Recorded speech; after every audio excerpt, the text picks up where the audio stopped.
Hey guys, welcome back to my channel. It's your girl, the Brooke Ashley, and today we are here to discuss The Real Housewives of Miami, Season 5, Episode 3. And y'all, Miami is not disappointing in the least bit. These girls are giving what the other girls were supposed to have gave, in the words of the iconic Rolling Ray. Lisa, while I feel sorry for you because of what's about to happen, you really have been showing out. Because I'm sorry, Lisa, somebody saying that you have a mortgage should not send you over the edge like this. This is such a trivial issue and you will not let it go. But a lot happened in this episode and you guys already know that I have quite a bit to say. So without further ado, let's just jump right on into it because we don't have a minute to spare. So we start the episode off with everybody at Alexia and Todd's wedding party, and it's a beautiful night. Everybody, for the most part, is having a great time. And it was so cute when Todd gave his speech to Alexia, and he was talking about how they first met, and she gave him her business card, and he still kept the business card all those years later.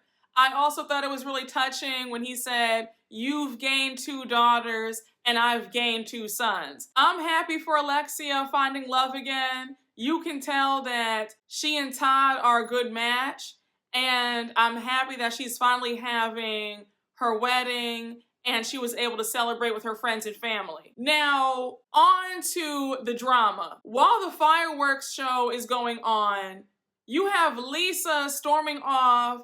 She's talking about she's still angry at Larsa. She can't believe that Larsa would say that she has a mortgage.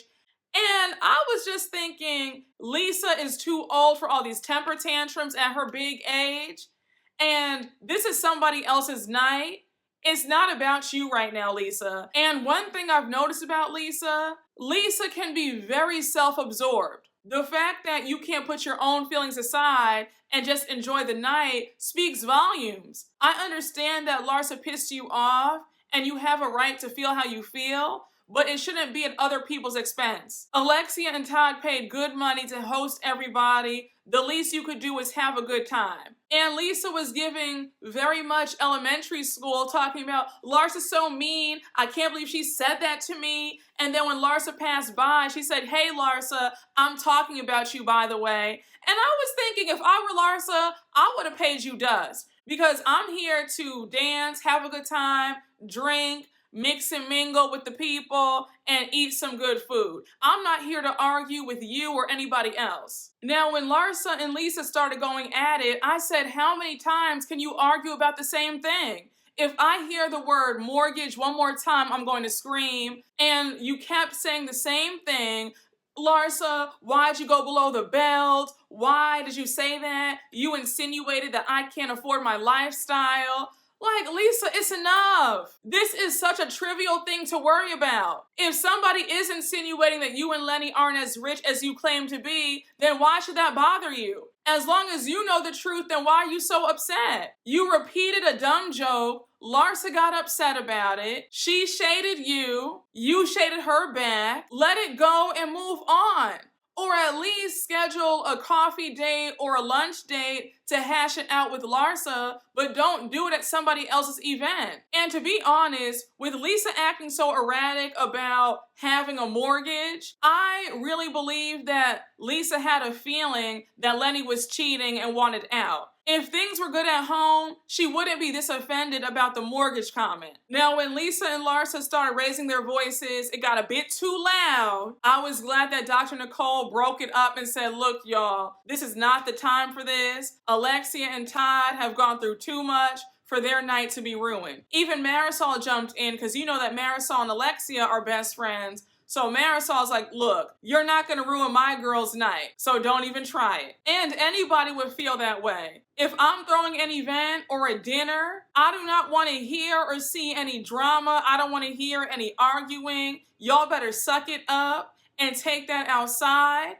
because this is my night. And don't come on my night trying to bring the vibes down because you're upset with somebody or something. I don't want to hear it. And when they went upstairs, Lisa brought it up again. I said, didn't everybody tell you to shut your mouth and just stop? Table the discussion for another time? Why are you bringing this up again? Lisa is very immature. And before anybody says you're being so hard on her, no, I'm not. I understand that Lisa was going through a lot behind closed doors, but when you're at somebody's event, you need to learn how to put on a happy face and just fake it sometimes. Nobody wants to hear about your drama 24/7. It's rude. And all that, Larsa, I don't know if I love you or hate you right now. You need to walk the plank. Like, how old are you, 5? And who even says that? And even Larsa was over it. She's like, girl, we just argued about this downstairs an hour ago. Let's just move on, okay? Don't make jokes about me and I won't talk about you and we're even. Honestly, if I were Larsa and Lisa brought this up for the 30th time, I would not have sat there and entertained Lisa. Lisa, we already talked about this 1,000 times before. And I thought I had a hard time letting things go. Lisa has me beat. There we go. Thank you. And you're gonna always get it again and again and again. This next scene with Julia meeting up with Kiki's modeling agency wasn't too interesting. Learning that Julia wants to get back into modeling. Again, I don't have too much to say about that. I'm gonna be honest. I honestly feel like Julia does not bring a whole lot to this show. I feel like last season, her storyline was all over the place. I wasn't interested. I find her to be a bit boring. Julia is not hitting for me. I think that she's dull. And if we're being honest, Kiki deserves to have a full-time position and Julia needs to be a friend of, in my personal opinion. But good luck to Julia getting back into the modeling game, and I guess we'll see how that plays out later on. Now, Alexia and Marisol meeting up to talk, and Alexia, I need to just let you know right now that I do not believe a word of this story that you are trying to sell us about Peter and his girlfriend. When Marisol was asking about the girl who was with Peter at Alexia and Todd's wedding party, and Alexia said, oh, she's not a new girl. That's the same girl from the arrest. And we learned that Alexia blames the girl for all that happened to her son. And she tells the story of Peter's girlfriend got super drunk and she wanted to leave his house and drive her car back home. And Peter, being the hero that Alexia swears that he is, told her, no, you can't drive. You're too drunk. If you want to go home, call your mom. But I'm not going to let you get behind the wheel drunk. So Alexia says that she started screaming at the top of her lungs. And that's when Peter called his mom. And Alexia came over. And the next thing you know, Peter's arrested in handcuffs. Now, like I just said, I don't believe a word of this story. I think that Alexia is covering up for her son yet again. Peter has a history since he was like, 18, 19? He punched that homeless man for no reason, and Alexia was covering up for him about that. But Alexia went on and on about how she just can't believe that Peter is still in love with this girl who had him arrested, and she's like, I don't want to come between him and this girl because he's in love with her, but I just can't believe that they're still together. Marisol tries to make light of the situation, saying that Peter's pussy whipped. And then you have Alexia saying that no matter what happens, nobody's going to get in between her and her son. When it comes to Alexia and her son Peter, I think that Alexia needs to let him grow up, be a man, stop coddling him, stop making excuses for him, and let him stand on his own 2 feet. Alexia, you're not protecting him. Coddling him and making excuses for him when he does the wrong stuff and harms other people, that's not helping anybody. You're actually hindering him. This next scene with Larsa and her dog trainer, it gave filler. Not a whole lot happened. We see that she flew her dog trainer from LA to help train her dogs. Her dogs have been going wild since moving from a big house to a 4,000 square foot penthouse. It's been an adjustment. So we learned that Larsa has a new business where she's selling dog collars, and she says that she loves making her own money, between her jewelry line, OnlyFans, the dog collars, and then she also owns a wine line on top of that too. Now, I was surprised to learn that Larsa was actually a political science major in college, and she had dreams of being a lawyer and going to law school, but she put that on hold because after graduation, she married Scotty. A part of me felt bad for Larsa hearing that. I get the impression that Scotty probably discouraged her from pursuing a career of her own or just going after her dreams and getting another degree. Like, I felt bad to hear that. You know why Scotty probably discouraged her from being a lawyer. He probably said, no, if we divorce, she'll know the law and negotiate a better settlement. But I'm glad that she is making up for lost time now. It's apparent that she does love being busy and working on things that she loves. And I didn't know that her jewelry line is in Saks. I said, well, okay. Bling, bling, bling. Bitches is mad. I really enjoyed this next scene with Dr. Nicole hosting a beach day for all the ladies. Everybody's there except for Lisa and Larsa. Now, we have Alexia and Dr. Nicole talking at the side, and they're talking about Dr. Nicole's father. So we learned that Nicole's mom had COVID, and her dad actually came around to check on the mom.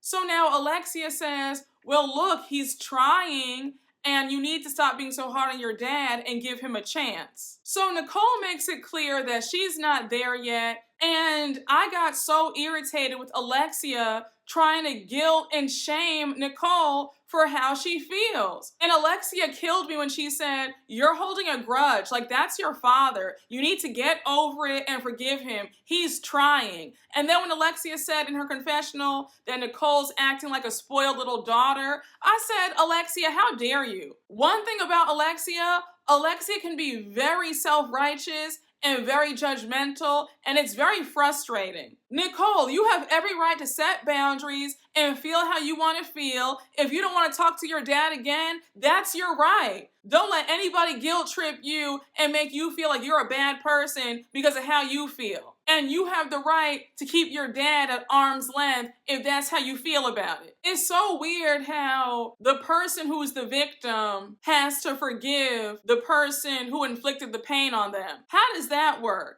I'm sorry, Alexia, but you need to keep quiet and just provide moral support. I don't think that's cool that Nicole is supposed to brush her feelings to the side because that's her parent. Her dad should have acted better and been a better father. It's not up to Nicole to make things right. And it reminded me of the conversation that Nicole had with her mom. Her mom was shaming her into forgiving her father too in the last episode. And this is coming from somebody who had an amazing father. Nicole, move at your own pace. And again, don't let anybody shame you or make you feel guilty or make you feel bad. Now, I screamed when Gertie arrived and she was like, hey, everybody. Hey, Alexia. Last night was so much fun. What a beautiful night.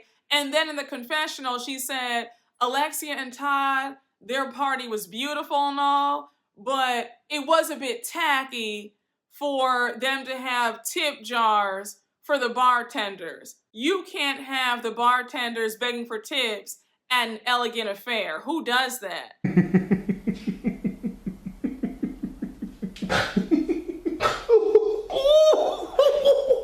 And Alexia, had you hired Gertie for your wedding party, that wouldn't have happened. But again, I digress. So now Alexia's asking Adriana about Adriana's love life.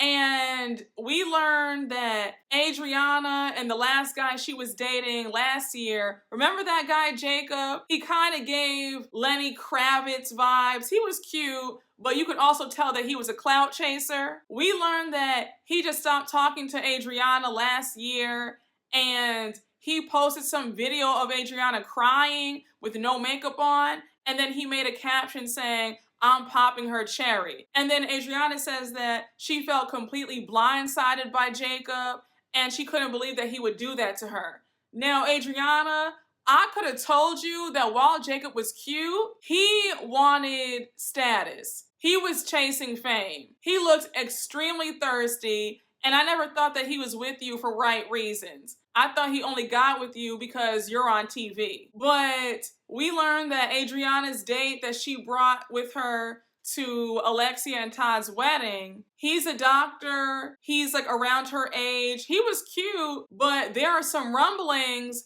per Alexia that he's married. So Adriana's annoyed and she says, Alexia, you just got married. Why do you care so much about my love life?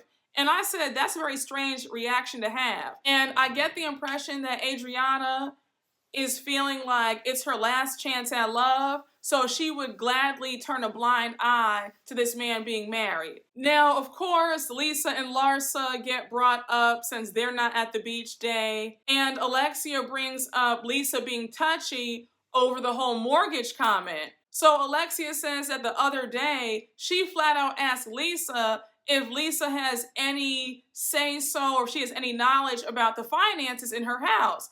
And Lisa told her that she handles all the finances. And Alexia even says that when she was married to her second husband, Herman, he had her in the dark about their finances. So she knows that Lisa doesn't know anything. And she goes on to say that when she was with Herman, Herman had her on a budget every single month. And if she went over that budget, she'd have to beg him for money. And if I'm not mistaken, Alexia told us in the very beginning that Herman treated her like a princess. Whatever she wanted, he would do. He would give to her. Money was no object. He lavished her with whatever she wanted. And then to hear, well, actually, girl, that wasn't the case. He had me on a strict budget every month, and I had to beg him for money if I went over. I was like, well, damn. Now, me and Herman would have been going at it because there's no way that I'm going to be with you. He was already like 70 or close to 70, and she was in her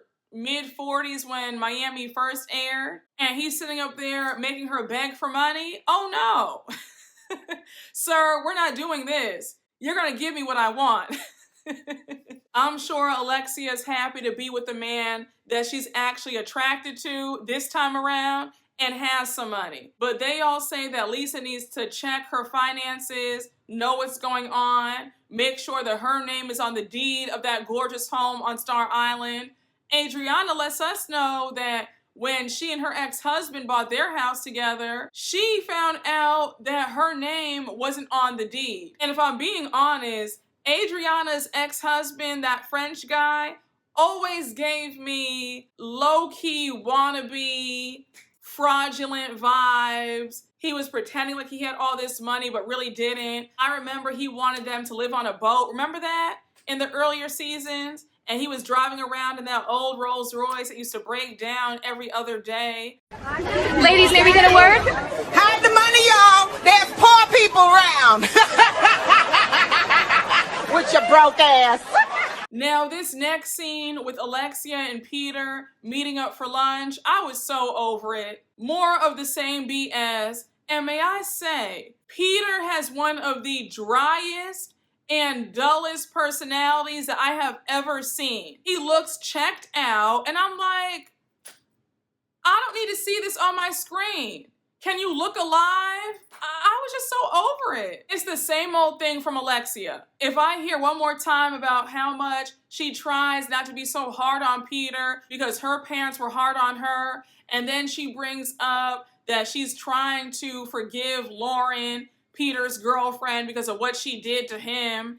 And then when Peter mentioned that every girl that he's brought around Alexia, they complain that Alexia is very tough on them. And he's tired of his mom coming in between his relationships. I felt like nothing really got solved during this lunch. I really don't have much to say about this scene because I think that Alexia and Peter are both on BS, and they honestly need some counseling. They have a very interesting mother-son relationship, to say the least. She coddles and enables him. He takes no responsibility or accountability for anything. That's what it is. Now, this has to be one of the craziest scenes that I have ever watched on any Real Housewives franchise. Could Lenny look any more checked out and bored and bothered by Lisa during this beautiful romantic dinner at their house? I felt so bad for Lisa. I said, does she not see what's going on? Is she unaware that Lenny looks completely uninterested? Or is she turning a blind eye to this and trying to convince herself that all is well? Because it was painful watching Lenny just go through the motions in the conversation. Lisa set up this beautiful date night for her and Lenny at home. And from the minute they sit down, Lisa's trying to be bubbly and peppy. And she's like, oh my gosh, babe, I'm so happy we're having a romantic night. We need to do this more often. I can't believe that we've never eaten out here in all this time that we've lived here. So Lenny's like, yeah, like, I guess. Pretty cool.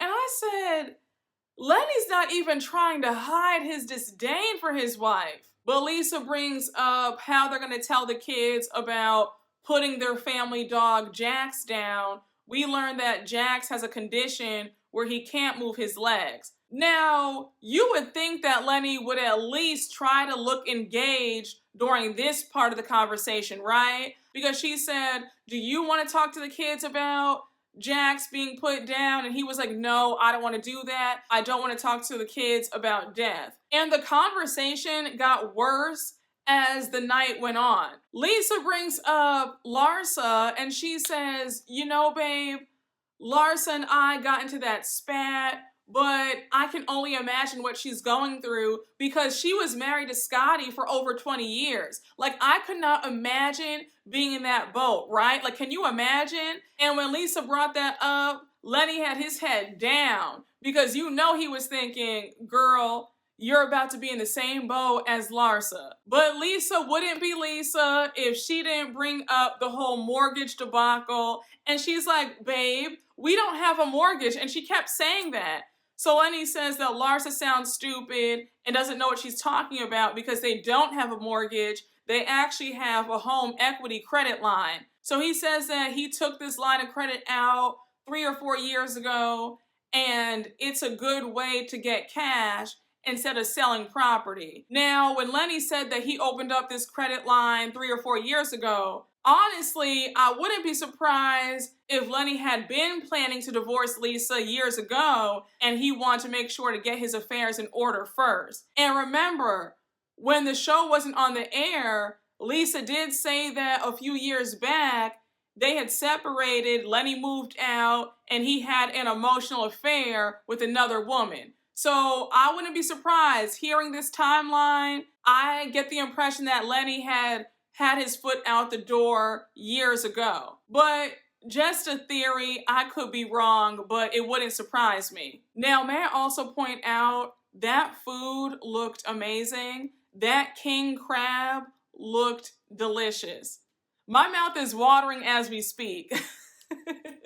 But Lisa starts venting her frustrations about Larsa insulting her and saying that she doesn't do anything. And she says, I do stuff. That's not true. I take care of you. You take care of me. It's called a partnership, right? We're in a marriage. We're in a partnership. And when Lenny pretty much didn't say anything, and she had to force him to say, right, we're in a partnership. And he was like, yeah.